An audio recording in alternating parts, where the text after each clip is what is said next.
I think we're twins and we're kind of inseparable and we love the same things. It was just it was a wonderful partnership. At least I'm saying that. He might change his mind. No, no. Oh, this would be great. Yeah, give us some dirt. Yeah. Hello, welcome to Guides to the Unknown. I'm Kristen. And I'm her little brother, William. And we have a very special episode today. We got to talk to Paul and Ben China. The China Brothers. The China Brothers, who wrote and directed Night Shift, a movie that is available right now on video on demand. Yes, you all know where you can get that, right? Go find The Night Shift. It's a spooky movie. It is, we're going to read you the synopsis here to get you all on the same page. We don't want to spoil a thing, obviously. No, of course. Although I will tell you, it is 82 minutes long, and that's something that Will and I both love. Endorsed. A nice, tight movie length. Tight movie length. Yep. So, while working her first night shift at a remote motel, a young woman, Gwen Taylor, played by Phoebe Tonkin, begins to suspect that she's being followed by a dangerous character from her past. As the night progresses, Gwen's isolation and safety, however, are made all the more worse when she starts to realize that the motel might also be haunted. The movie also features Lamorne Morris and Madison Hu. Other surprises that will you're going to see some familiar faces, I think, Yes. if you're a fan of the horror genre. It is, I think, in the grand tradition of spooky hotel stories. Oh, definitely. Also, I want to mention Lamorne Morris is from the most recent season of Fargo. Yeah. So if you watch that like me and loved it, you'll be very happy to see him. Yes. But if you like Psycho, I Yep. think you're going to see a lot of nods. Yeah. I think this is the kind of movie that if you come with a good horror history under your belt, I think you're going to see a bunch of references. Yes. But also feel like the passion from two creators who really wanted to tell their own story inspired by Definitely. giant juggernauts like The Shining. Yeah, they absolutely are clearly huge horror fans. They loved being able to talk about their references. They obviously have just like a big passion for the genre. And I'm really glad that we got to talk to them. Me too. They were actually really fun to talk to, too. They were super nice. I thought we obviously have not done many interviews on the show. I really didn't know how we'd handle ourselves. I thought you were a catastrophe, quite frankly. Well, I was a little nervous, and so I was screaming. Thank God we have like volume regulation software. Well, we'll see how much work I it know. can do. I don't know. I know. My I system might apologize. overheat and melt. If I'm a little loud. No, I genuinely didn't even detect it. But no, they're twin brothers, Paul Yeah. and Ben, the China brothers. And so it was actually kind of fun. They talked a little bit about obviously being siblings.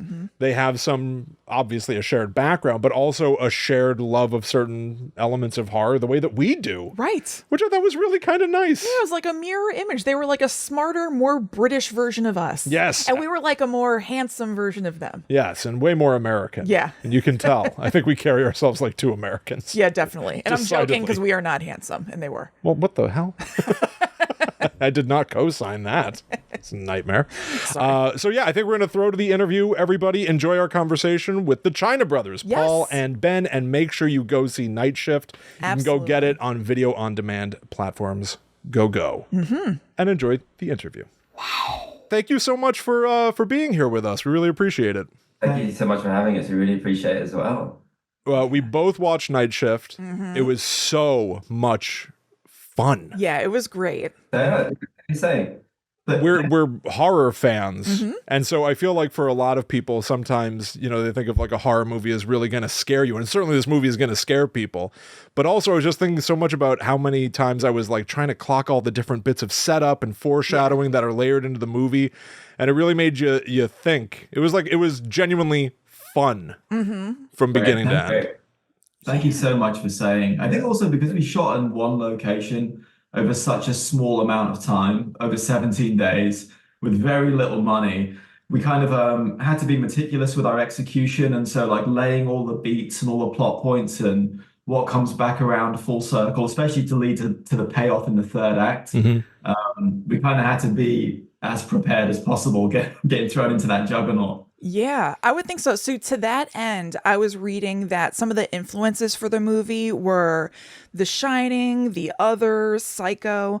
So when you started to work on the night shift and you were planning everything out because you knew that you had this like tight turnaround time, what aspects of those movies were you super excited to draw from and to get to bring into this? Oh, that's a great question. I'd say a lot of it was atmosphere as well, like creating that kind of tension in one particular setting.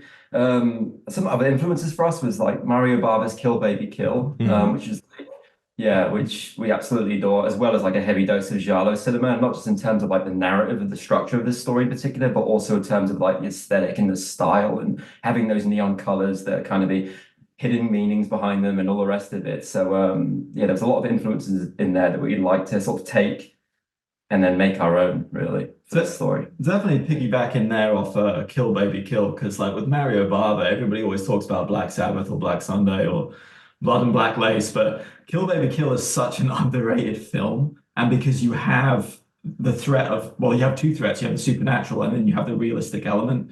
And so that was something fun for us to play with here as well, where, and in the end, they're both actually interlinked.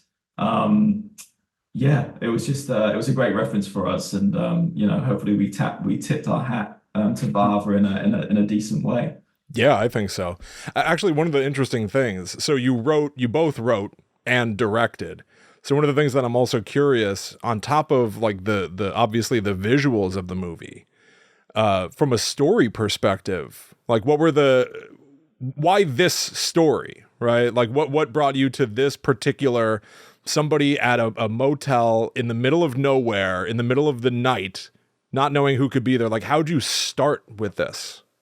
It really started where we think no one is sort of impervious to ghost stories. Like even if you might be incredulous yourself, like to whether they actually exist, there's always somebody you know, spouse, sibling, coworker, friend that swears by it, that believes in them, and or has claimed to have seen a ghost.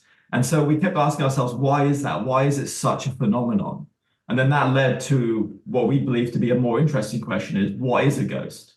And then, without hopefully diving into spoiler territory, that's something that we wanted to explore with this film. It was also taking like a familiar aesthetic, like the haunted motel, which we've seen so many times. And so we were like, well, if we are going to do that, how do we subvert audiences' expectations? How do we tell it in a different way that audiences perhaps haven't seen before? Like whether it's saying in like a desert motel or having the owner of the motel be Lamorne Morris as opposed to some sort of creepy old white bloke. But just playing like little different things like that to make it feel unique and then add that to the story that hopefully moves along and gives it a decent payoff. Yeah, definitely. No, I loved it is funny because specifically looking at something like Psycho, and you've certainly got even like the touches of like the taxidermied animals all over the place. But like there, sometimes the notion of a spooky motel, you can't help but think about Norman Bates or something. So to come in immediately and see that the person who runs the motel is a totally like down to earth, funny person was a great way to start. And by the way, who I was so stoked to see because I loved him in this most recent season of Fargo. So like so good. Such like a very happy presence to bump into. And then it was really cool that like he bounces right away. So it kind of seems like you'll be following him to a degree. It's not such a fake out that it's like Drew Barrymore Scream or something like that, but like he's a known entity at this point. At least to somebody like me who watched Fargo and I'm sure other things that he's in. And then he's like, zoom, I'm out, and you're following somebody else. I just thought it was super cool. Now, I want to ask, kind of bouncing off of you answering Will's question just now about ghost stories and kind of always knowing somebody who's into them or believes in ghosts. What are your opinions on ghosts? Like, where do you stand in real life personally? What do you guys think about ghosts? I just personally speaking, I wish I believed in them. I wish I saw one. Yeah. I'm desperate to believe. I'm Fox Mulder in that sense.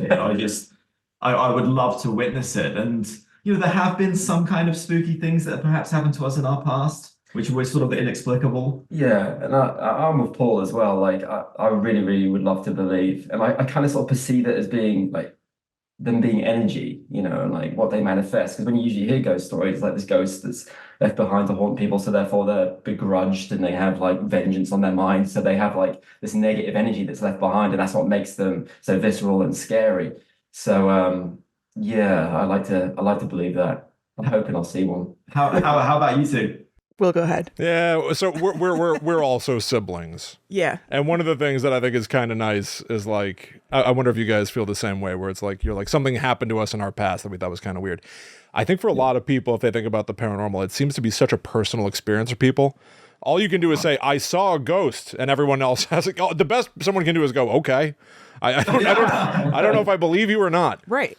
But something about being like siblings who've now grown up and work together and are still friends, you have somebody who can sort of corroborate or knows you well enough to tell if you really honestly feel like you saw something. Yes. Yes. Now, having said all that, I also don't think I can believe in any of the paranormal. I would love to. I would love to. And certainly, I mean, I'm literally going to say what you just said. We've seen a couple of weird things, but I don't know if I can really allow myself to go that far. It's taking a huge leap to be like, now I believe in, because what does that mean? What are the implications of there being ghosts? What are we going to do? I know. I had a really weird experience that I'm going to like truncate because this isn't about it, but I went to a tarot card reader just like right off the street. So they couldn't Google me, they couldn't anything. And in the middle of the reading, they just blurted out our dad's name who has passed. They just said, who's Richard Robert? And I was like, blah. And there's no way. I mean, I walked in off the street. It was so bizarre. And then right after that, she said something that didn't resonate whatsoever. And so I likened it to, it seemed like somehow she tuned into some sort of like supernatural radio station for a second that got clear and then it got fuzzy and staticky again or something. So that honestly changed my opinion forever. Because it was so unexplainable. It's the weirdest thing. But yeah, not to derail. It's fascinating. Absolutely fascinating. So weird, right? Are you comfortable sharing what you were alluding to, like something that happened in the past? I've had like a couple of weird instances where, like, I won't go off on it. Like, I once worked on a boat. I worked on boats when I was like in my early 20s, just like doing kind of like manual labor, all sorts of things. And I was once on this particular boat, and we were out at sea, and the captain, who was always alone at night, just in the middle of this job, stopped and said, "I can no longer keep doing this because this boat is haunted." Oh. And we were all like, "Well, what?" And then the job finished. We had to wait for him to like leave, and they replaced him. And then that makes me kind of like spooky. I'm like, is something going on here? And then he would tell stories of what he saw, and I was just, it just raised hairs on the back of my neck. I was like, was he just seeing things, or was he just being apprehensive, or I don't know. That always stuck with me. Yeah, that would give you pause. That in and of itself, what a spooky environment to. You think about ghost ships and things like that. That's incredible. Exactly.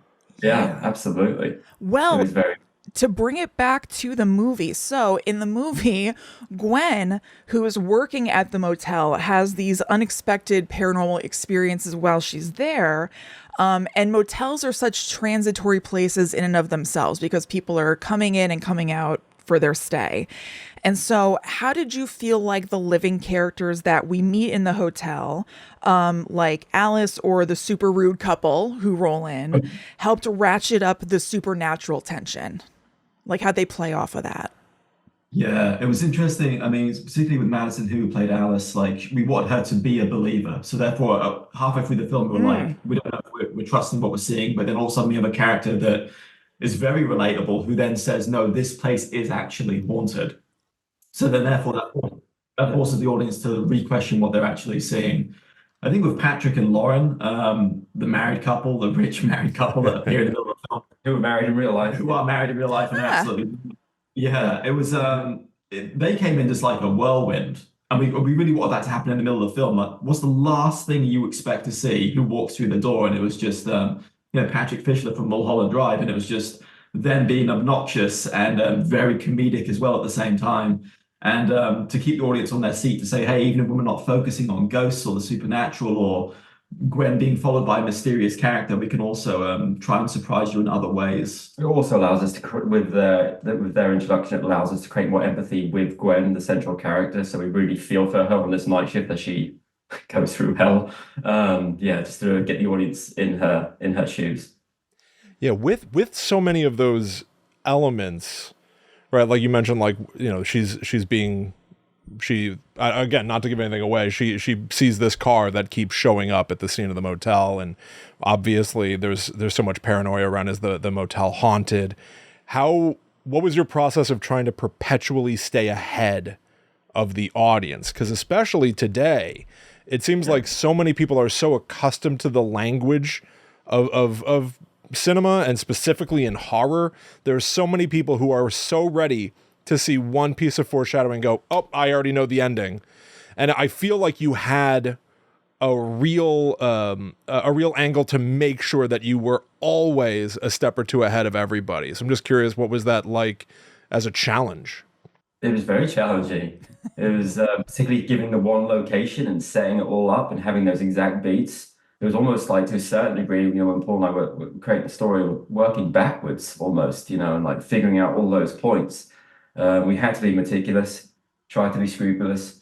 It was tough. It was tough, and audiences are so smart, like you said. I mean, this, in the modern age, just we've seen so many films and so many TV series and so much content.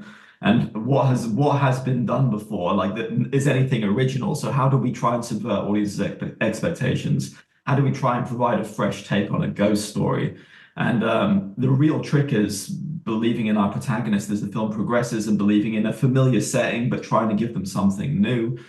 And again, it also comes down to the casting of Phoebe Tonkin, who played Gwen, because who's an absolute wonderful actress. But we really needed somebody who could hold the audience's attention, because she's on screen for 95% of the film, often at times by herself, just interacting with the motel. And so we really needed somebody with terrific screen presence as well. And yeah, it was very meticulous in how we had to try and design and plan it, I think.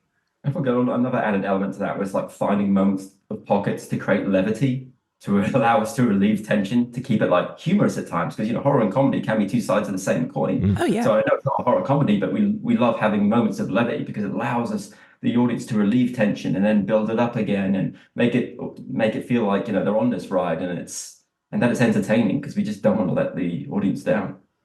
Yeah, no, that's yeah, I love that too. The comedy was as funny as the horror was scary. And talking about, so Phoebe Tonkin, who I think it's such a paranoid environment. I think it was really, I know the feeling of being in the middle of nowhere at a creepy place where, especially because motels, hotel, Holiday Inn, they can be such, like, I don't know, like, sometimes they're gross environments to be in. You don't know who else has been here, but you really do get this sense of her being by herself at night in danger. So I know that the production, obviously, you had to tackle everything really quickly, but also the act of making this movie meant that you were in a frightening environment in the dark over and over for 17 days. So, I mean, I'm sure you had your mind on a million other things, but that had to just be a creepy environment to be in yourselves. It was actually, yeah. It really Surreal. was. Yeah, totally surreal. I mean, the people, a couple of people live there, right? Yeah, a couple of them. At the motel that we shot at, which is the Pink Motel. Yeah. Here in Los Angeles. But yeah, I mean, it was a strange environment, but I mean, we took over the motel basically and kicked a couple of people out. We took over it for 17 days. But even just being alone at night, you know, I mean, at one point I had to stand in a very small bathroom with three ghosts while we waited for the camera to set up, and we couldn't open the door. And even though I knew these three wonderful people very well, with their makeup that was so effective, you know, and there's no lights on. And after a while, I'm like, I'm starting to sweat, you know, and I know who they are, but you don't want to be in a creepy motel bathroom with three people with terrific makeup effects. And even though I knew they were lovely, I was, yeah, definitely starting to sweat. I love that. I love that journey for you. What a, because really the act of making a horror movie is to some extent putting yourself in the position of a horror character. Yeah, you're there. You're there. Right. You're in it. You were at that motel. It's going to start getting weird. I'm sure it feels super isolated, not for reasons that include, it seemed like you tried to make the All Tucked In, which is a great name, by the way. Yeah. I love that name. It seemed like you tried to kind of make it feel a little bit like unstuck from time in a way. So because it's an old motel and it hasn't been updated, like the way that the security system works is it's all on like old ass monitors. And when they're using the phone, they're using like an old handset on a landline. CRT televisions. Yeah, like we know that it's set modern day, but we don't see anybody at the hotel using a cell phone or anything. So I was wondering how important those little anachronisms were to you guys when you were laying out the movie. Very much so. Yeah. Even in terms of plot, with having, Alice's cell phone not being able to work, and then that kind of takes that out of the equation. But we very much wanted it to feel like it was stuck in time and be a throwback to the movies that we loved from the 80s and 90s. I think also with the production design when it comes to motels, that even though it's very creepy and ominous and spectral, we still want there to be a good use of color, and for like each rooms to have kind of symbolic meanings to whoever was staying in that room. And our production designer did a wonderful job where, the motel in itself felt like a character and felt alive. We always used to say, well, if somebody was watching this film and it was on mute, you would still want to keep watching. And that comes, and hopefully that comes down obviously through performance and plot, but through the use of color. I also think we're drawn to that aesthetic, aren't we? We live in such a digital age now. We have access to everything. So I think like even as humans, we kind of crave looking for things that are reminiscent of the past, where we were forced to act and we didn't have to rely on just looking at our phones constantly. It made us feel more alive. And what better way to do that through genre? Yeah. No, I was even thinking about I think when she goes into room 13, and I won't give anything away, but it's a spooky number. The scariest of numbers. The scariest of numbers, Kristen. I was thinking about Denis Villeneuve had made headlines in the last few weeks talking about, filmmaking and how he hates dialogue, right? That was, I think, the line. And I was thinking, like, I love dialogue. Yeah. But I was thinking watching Night Shift, I came to the exact same place as what you just said. I was like, everything is told so clearly visually. I feel like Denis Villeneuve would really appreciate your work, I guess is what I'm saying. Well, but here's the question. So this is the first time that the two of you have directed a movie together. I mean, what was the process? You've written, obviously, but what was the process of now leaping in and directing together? And, how much effort had gone into taking you to this point where you finally got to do it? It was years of hard work. Years and years, we were writing scripts together, which we loved doing, and luckily one of them actually got made. And then we were working in TV, like creating like genre shows that we were trying to set up at networks and stuff. And then, our love was just genre movies. So we wanted to make a genre movie. And setting out on that path takes a lot of hard work, and it was a lot of time. And luckily we got there. We didn't have many resources or shooting days, but having us together, because I think we're twins and we're kind of inseparable and we love the same things. It was just it was a wonderful partnership. At least I'm saying that. He might change his mind. Oh, this would be great. Yeah, give us some dirt. Yeah. He's like, what was he talking about? Yeah. I can utterly agree. I mean, two heads are better than one. Or our two heads make one. Yeah, right. He's barely one individual. It never felt, we felt very well prepared and we had each other's backs, and it wasn't like one of us just, interacted with the crew and the other one interacted with the cast in terms of getting performances and what have you. It was 50-50 down the middle. I mean, we like to believe that should, the DP or an actor come to one of us for a question, we would give the same answer. And maybe that's a twin thing. I'm not entirely too sure, but yeah. We're not twins, and I disagree with everything Kristen says, so that bears out. That sounds right. I do too. I make a point to. It's how I assert my dominance. Contrarian. Yeah. Contrarian. Go ahead. No. Well, I was going to say, so again, thinking about like the production timeline, I mean, undeniably in any process when you're trying to execute on an idea, things change. The idea you have sometimes isn't the script you write. The script you write sometimes isn't the film you make. Were there any particular roadblocks that you feel like you really had to try to improvise your way around, or just any shifts from the original idea to what we've now got on screen that stand out? Yeah. I think the most difficult obstacle in that would be the actual layout of the location of the motel. So we have the story, we have the script, we've written it, and then we had to find the place that would allow us to shoot it. And once we found that place, it's like, how are we going to work and create the story in there? And we had to shift some things around, particularly like locations of certain rooms, the setup as well of the pool, which plays a big sort of sequence in it. Like we had to sort of adjust some things to that. I think that was the trickiest part. Yeah, I mean, we like to believe that it works because nobody sort of pointed it out yet. But when people are walking through certain doors, you feel like they're walking into a parlor or a connecting room, but in fact it was on the opposite end of the motel and what have you. So again, because it was so visual and each room really counted, it was how do we make this utterly believable? Yeah. And but that sort of benefited us by being at one location, that we could be meticulous and we could focus all of our attention on those small details.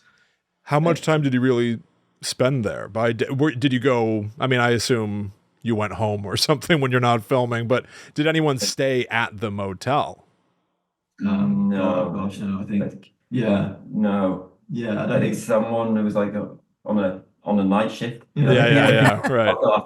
After the equipment and everything, but yeah, everyone went home. Yeah. It's probably best for them. Probably. I'll cut that question. Cut that question. Well, here's a question. Some of the scares that are in the film, I feel like, are so relatable. The idea of finding yourself suddenly stuck in a room, let's say. Were any of those beats in the movie, did any of them come from a place of a real fear that either of the two of you have? I would say that I mean, definitely the phone one, growing up in the 90s and the 80s and the 90s, sometimes like there were just random prank calls. And then this is what happens in Cabin 13. So that was definitely one, hearing a voice on the line and what that could be. But yeah, the sinkhole, I'm trying to give too much away here, but the sinkhole is utterly fascinating to us because we weren't even that familiar with them until we moved here to America. I mean, we'd heard of them, and then we started seeing them make the news and what have you, and we just thought, what is going on there? And like there's a sinkhole and it sucked all the water out, and so we thought, well, in the swimming pool, and then Lamorne Morris, Teddy's character, says, lucky nobody was swimming. But then obviously as the film progresses, we start to realize, well, was somebody swimming? Is somebody down in the sinkhole? And that was very, very ominous to us, even though I've never seen one with my own eyes. But if I did see one with my own eyes, I probably would be petrified. The moment that he said, good thing nobody was swimming, I pictured a whole scenario in my head of trying desperately to swim against the pull. I know. Oh my God. I had questions about the sinkhole, but I felt like I didn't want to give anything away or spoil it. But yeah, I was wondering if you could say anything about it being just sort of like a thematic element in the film and what you thought about that.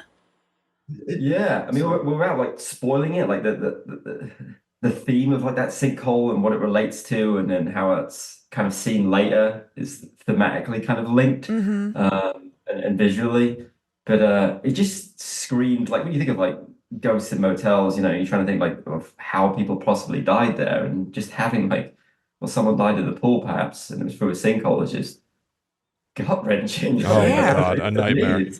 A nightmare. I have endless questions about things that would completely spoil the movie for people. And I don't want to do that. I think people need to see the movie. Yes. But one thing that I do want to ask the two of you is, it's a hypothetical, all right? And it may come to pass, who knows? Let's say somebody says, all right, you've got the complete keys to the kingdom. Any franchise that has ever existed now or in the past, you get full creative control to do whatever you want with it. You can do the next installment of this franchise. You can start over with a clean slate. What's the playground that you wish that you could just jump right into? And is there any? There is. I mean, there's so many that we love and admire. I mean, Halloween had such a detrimental effect on us. Seeing that at a young age, and we're lovers of that entire franchise.